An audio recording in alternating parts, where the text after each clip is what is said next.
Hello, fearless weekend fighters. You got it right, because you're damn smart. This is the Tube, and we're about to begin our weekend best of edition, where we take a deeper look at the stories that made our week. Let's do it.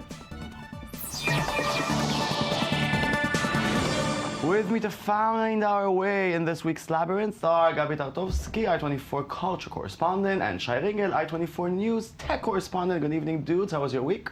Ends with a blast. Ends with a blast. And yours, darling? It was okay. It was okay. Okay, let's start. It was not a good week to be a woman on the internet. CelebGate, where pictures of celebrity women such as Jennifer Lawrence were stolen from their personal smartphones, proved once more that being a woman means that your private pictures, well, belong to the whole world. If that is not enough, Anita Sarkeesian, who made a web series about troops in video games to explain how the medium showcases women, had to leave her home after threats on her life. Let's listen to some of her wise words for a bit.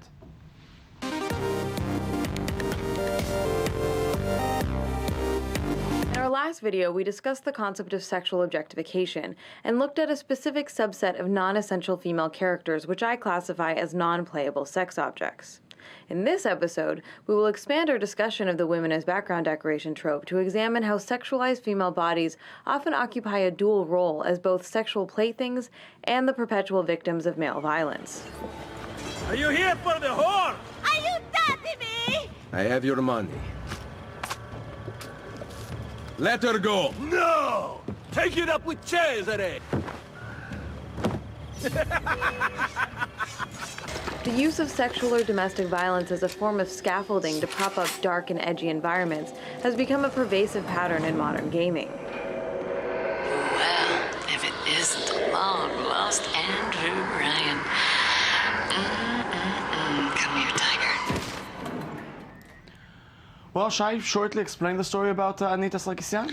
Anita has a really successful web series about tropes and women in video games. She already did a series about tropes of women in other media, and she's a culture critic. She used video games as a culture phenomenon, and she talks about how tropes in video games showcase women. And now she got threats? She has threats all the time. This week was a new high when people threatened her and her entire family, and she had to be drove from her house. Wow, that's extreme.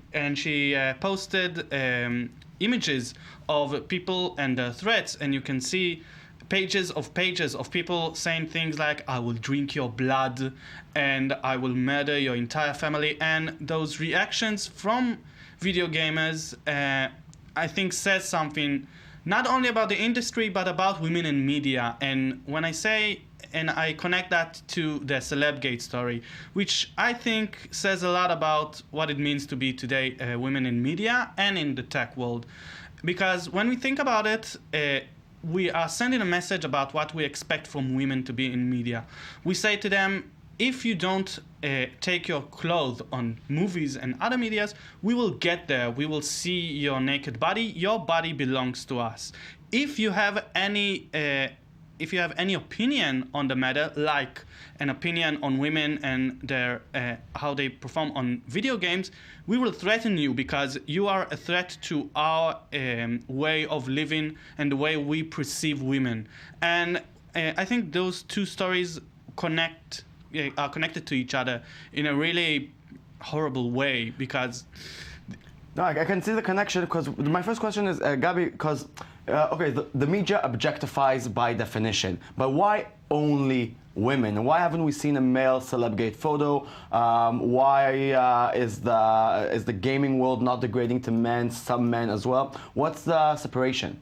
Well, I think the troubling notion that women are asking for it is already evident in mainstream Hollywood. We see the release of, only recently, of the R-rated comedy Sex Tape, in which Cameron Diaz and Jason Segel were a married couple who taped themselves having sex to spice up their lives, and obviously their sex tape leaked, and it's supposed to be an hilarious outcome.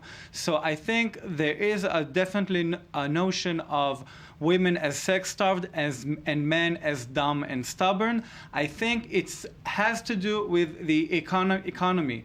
The gamers, by and large, are male. There is a steady rise in the female gig, and we've seen record numbers of females attending Comic-Con in San Diego.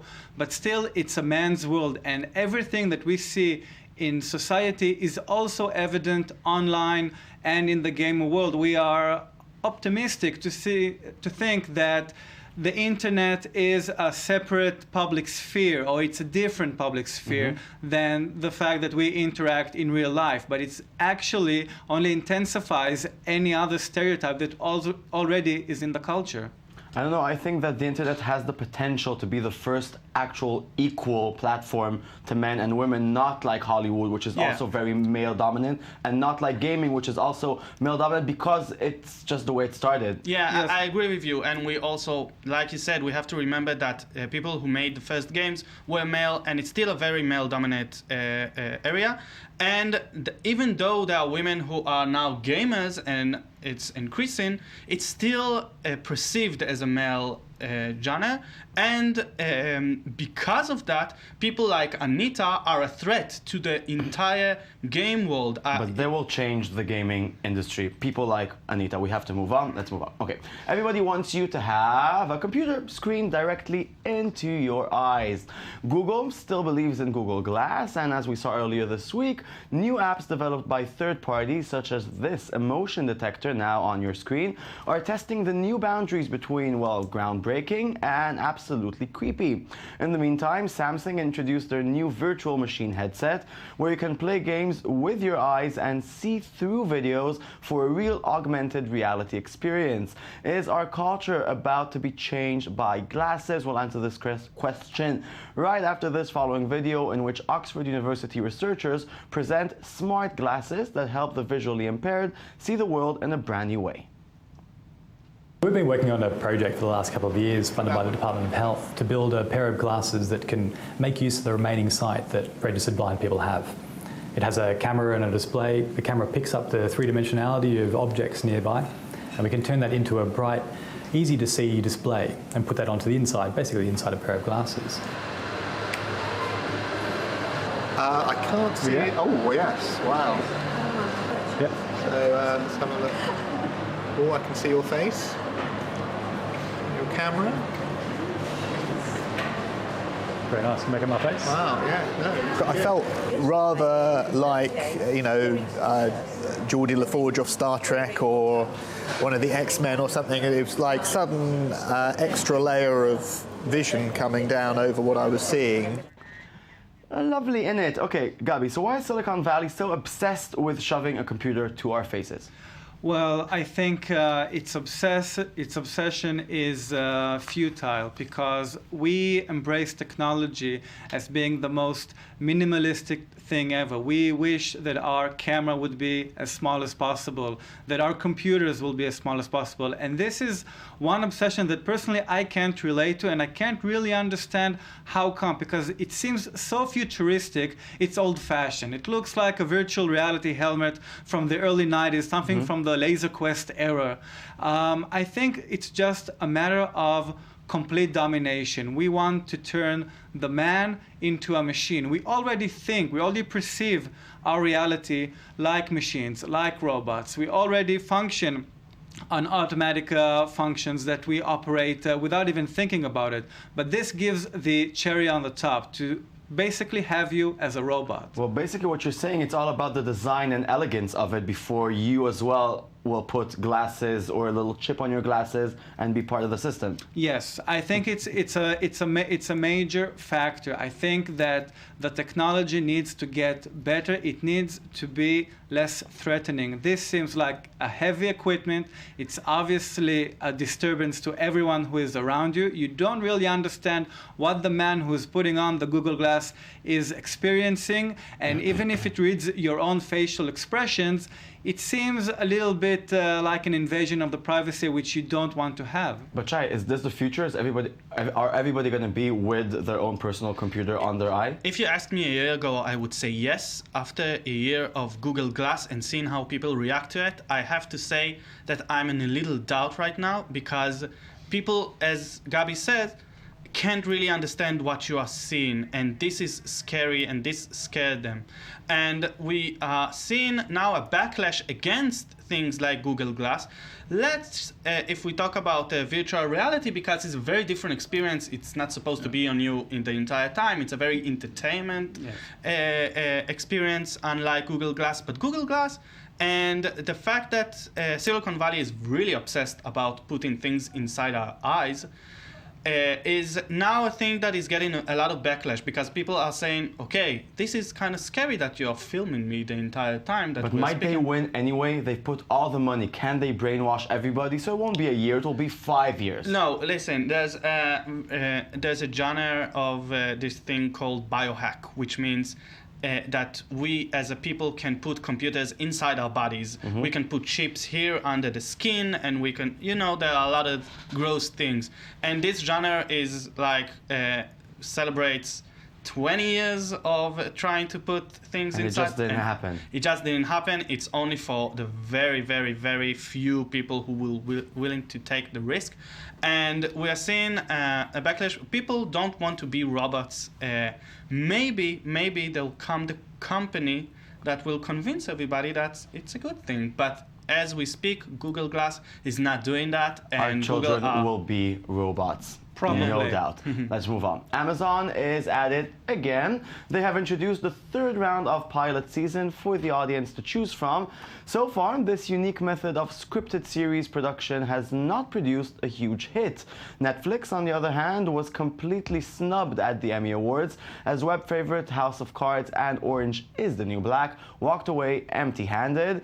Is the tech world discovering that making great television might be harder than they thought? Let's watch Amazon's trailer for its pilot season and get back to the subject. You want to tell me where you disappeared to for 3 days? These voices that I'm hearing, these visions that I'm seeing, they're real. I still passed. A C is a Jewish F. Not allow a woman as beautiful as yourself to be sitting all alone up in that tree. Ow. Ow. I'm physically not able to be with you. Hi, you're still here. No, we live here. Clary. Okay, it's the third Amazon pilot season, but we haven't seen a huge hit come from them yet. Why do you think that's happening? Are they doing anything wrong? Obviously, yes. And I think the key factor is that it doesn't seem that Amazon really believes in its own projects. Only one series was renewed after its pilot season. I think most of the series which were greenlighted are either comedies, which is not the golden age for comedy these days. And they also seem like a little bit of cheap imitations of Arrested Development and Modern Family. It doesn't bring anything really original and new to the table, and that's the key difference. And if you take into consideration the fact that it, for now, costs even more than Netflix, then it's a problem. I think it's maybe a thing of quantity. They bring too many options that you have to, and instead of telling them, that's the show. Yeah, exactly. That is exactly what Netflix does. Netflix has a new series. They now uploaded BoJack Horseman. It's an animated series. It's the first animated series they made. They are not looking to make any bigger words from that show or anything. But it's a very good comedy. They uploaded the entire thing in one day, so you can watch it, binge watch it. And it works. This is what the people want. People don't want to choose their own shows. This is what Amazon doesn't understand. They give us this pilot and says, you are the executive producer here. You will choose what you want to see. And people are like, I don't have time to watch all those shows. And this is where Amazon thinks too much internet and too much, you are the customer, you are the king. You, like in the internet, will choose even what shows we will produce. And she needs to think more like a TV network and say, okay, this show is amazing. You should definitely watch that. Because Amazon did a very good, the pilot season is really impressive. It's impressive if you think not as a cheap imitation, but they brought good directors, good writers, good actors, and still you think of it as this thing on the ridiculous. internet. It's disposable because the brand Amazon is forever linked for general appliances. We know Amazon not as a content provider, unlike Netflix. We experience Amazon in a different aspect But again, altogether. it's the branding and the marketing of the thing more than the show itself.